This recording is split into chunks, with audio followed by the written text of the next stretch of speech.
یقین جانیے حج بیت اللہ کی سعادت ایک بہت بڑی اللہ کی کرم نوازی ہے کہ جن کے نصیبوں کے اندر اللہ نے لکھا ہوتا ہے وہی جاتے ہیں خانہ کعبہ کو دیکھنے، وہی جاتے ہیں روضہ رسول صلی اللہ علیہ وسلم کی زیارت کرنے۔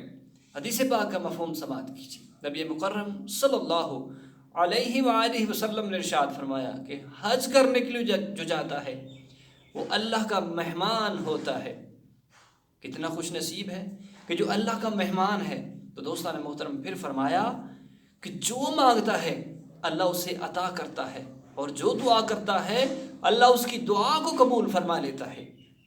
کون کہ جو حج کرنے والا ہے، اللہ کے گھر میں جانے والا ہے، خانہ کعبہ کا طواف کرنے والا ہے، صفا مروہ کے اوپر چکر لگانے والا ہے، تو حاجیوں سے ضرور اپنے لیے دعا کروائیے اور ان کو کال کیجئے، ان کو جاتے ہوئے نیک تمنائیں دیجئے کہ ہمارے لیے بھی ضرور دعا کیجئے گا کہ بڑا خوش بخت شخص ہوتا ہے جو اللہ کے گھر میں جاتا ہے، اللہ کے گھر کی زیارت کرتا ہے، خانہ کعبہ کا طواف کرتا ہے اور صفا مروہ کے اوپر چکر لگاتا ہے۔